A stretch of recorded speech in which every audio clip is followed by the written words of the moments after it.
Oke, Assalamualaikum warahmatullahi wabarakatuh. Bagaimana kabarnya hari ini anak-anak? Sehat bukan? Kali ini bertemu lagi dengan saya di mata pelajaran PPKN kelas 10 untuk Prodi Farmasi dan Nautika Kapal Niaga. Seperti biasanya anak-anak, sebelum kita mulai pembelajaran, kita awali dengan membaca doa menurut kepercayaannya masing-masing dengan harapan semoga pembelajaran kita pada hari ini diberikan kelancaran dan apa yang kita pelajari diberikan manfaat. Serta kita semua diberikan kesehatan. Berdoa mulai. Berdoa selesai. Baik anak-anak, kali ini kita akan belajar mengenai sistem pembagian kekuasaan negara Republik Indonesia. Di minggu lalu sudah saya sampaikan bahwasanya di minggu saat ini kita akan belajar mengenai materi tersebut. Sebelum kita mulai, silakan disiapkan buku catatannya dan alat tulisnya untuk mencatat materi pada hari ini, karena nanti rangkuman dari materinya harus difoto dan dikumpulkan. Nah, kita akan mempelajari sistem pembagian kekuasaan negara Republik Indonesia.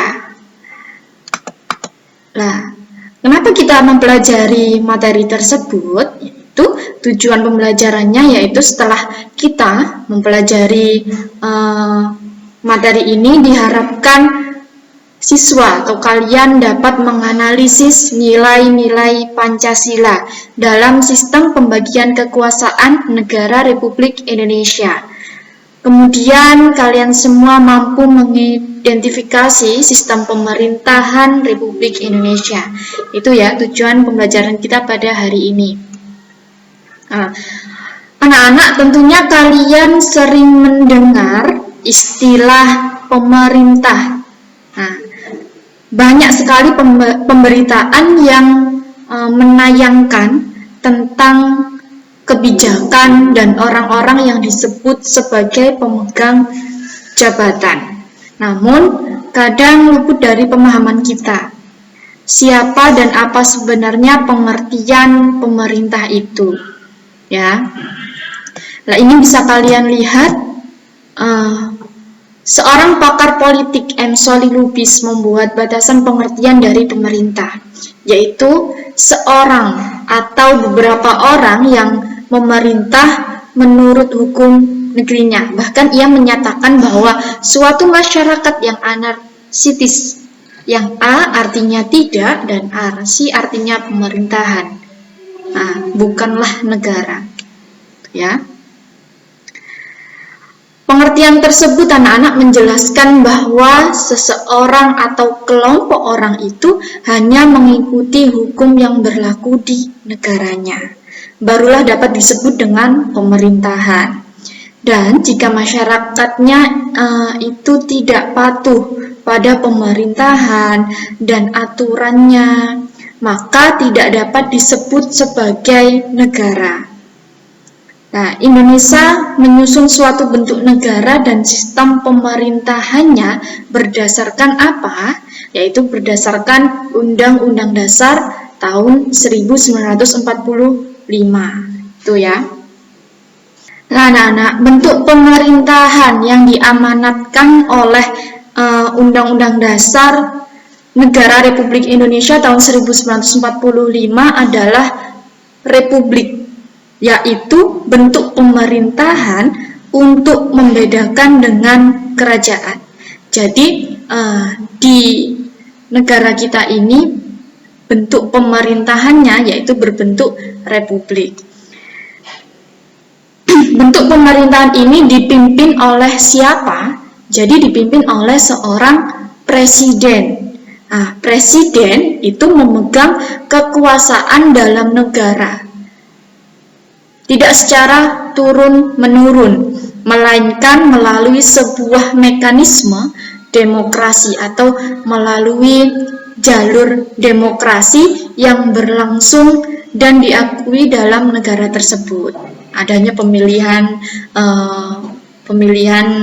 presiden itu ya. Nah, sistem pemerintahan suatu bangsa itu anak-anak tergantung pada sistem politik yang dianut negara tersebut. Sedangkan sistem politik suatu bangsa itu ditentukan oleh ideologi yang dianut oleh negara tersebut. Nah, Indonesia anak-anak sudah menentukan ideologinya. Berdasarkan apa ideologi dari Indonesia? Yaitu berdasarkan Pancasila.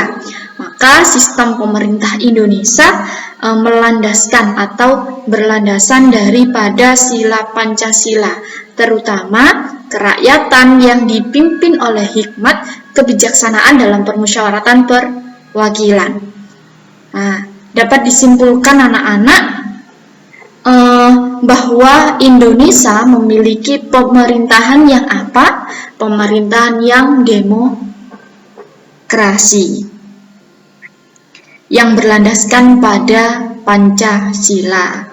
Nah, ini bisa kalian lihat, itu adalah lambang Pancasila. Nah, ada sila pertama sampai sila terakhir. Ketuhanan yang Maha Esa, kemanusiaan yang adil dan beradab, persatuan Indonesia, kerakyatan yang dipimpin oleh hikmat, kebijaksanaan dalam permusyawaratan perwakilan, keadilan sosial bagi seluruh rakyat Indonesia. Silakan dihafal dan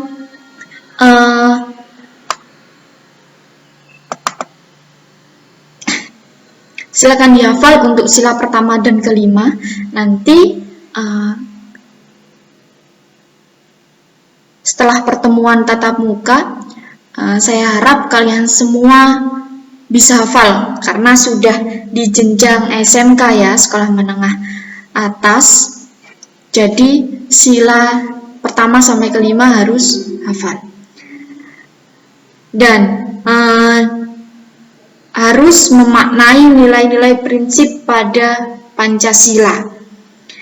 Nah, kita akan memahami mengapa Indonesia anak-anak memilih sistem demokrasi berdasarkan Pancasila. Kenapa memilih sistem berdasarkan Pancasila? Nah, jika diuraikan lebih luas, maka demokrasi Pancasila itu memuat prinsip-prinsip yang berbeda dengan sistem demokrasi lainnya. Nah, ini bisa kalian lihat kelebihan dari demokrasi Pancasila. Dilihat dari prinsip pokoknya, yaitu sebagai berikut. Bisa kalian lihat, yang pertama yaitu mengakui persamaan kedudukan bagi seluruh rakyat Indonesia.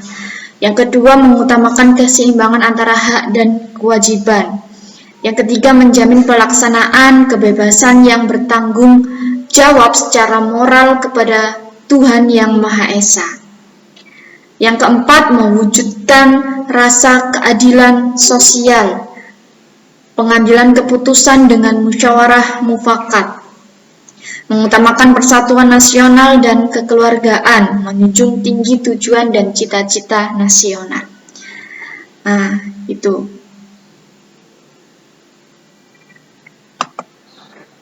Nah, prinsip di samping itu anak-anak bisa kalian lihat itu merupakan karakteristik dari sistem politik yang ada di Indonesia.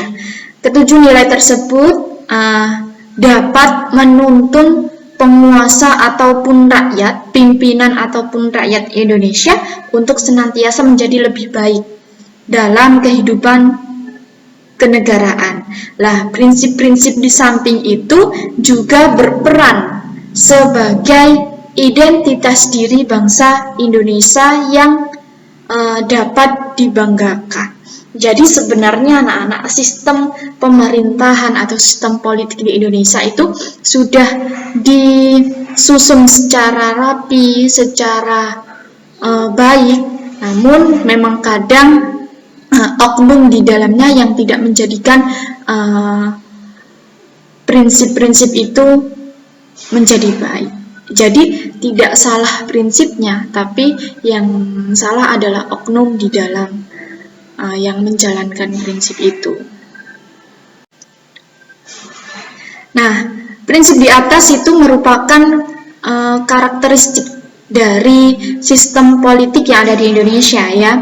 Nah, ketujuh dari prinsip itu dapat menuntun penguasa atau pemimpin ataupun rakyat Indonesia untuk senantiasa menjadi lebih baik dalam kehidupan kenegaraan. Nah, prinsip-prinsip di samping itu juga berperan sebagai identitas diri bangsa Indonesia yang dapat dibanggakan.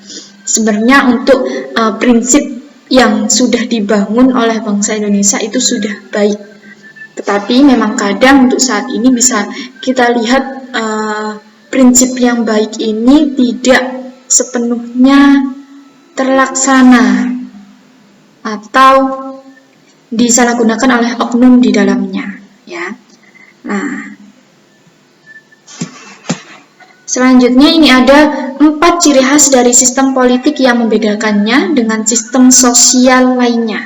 Apa saja? Yaitu yang pertama, daya jangkaunya universal atau menyeluruh, meliputi semua anggota masyarakat tanpa terkecuali. Lalu yang kedua, adanya kontrol yang bersifat mutlak terhadap pemakaian kekerasan fisik. Lalu hak membuat keputusan-keputusan yang mengikat dan diterima secara sah. Yang keempat, keputusannya bersifat otoritatif, yang artinya mempunyai kekuasaan legislatif dan kerelaan yang besar.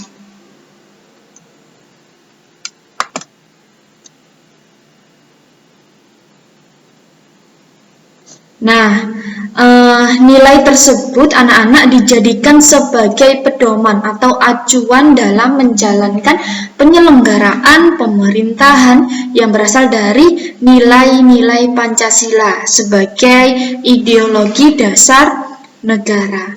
Nah, untuk lebih memahami hal yang berkaitan dengan kekuasaan dalam sistem politik yang ada di Indonesia, anak-anak, di minggu depan kita akan membahas mengenai macam-macam kekuasaan negara dan pembagian dari kekuasaannya. Nah, untuk materi pada hari ini cukup sampai di sini. Silakan dipelajari mengenai macam-macam kekuasaan dan pembagian kekuasaan, persiapan untuk materi minggu depan.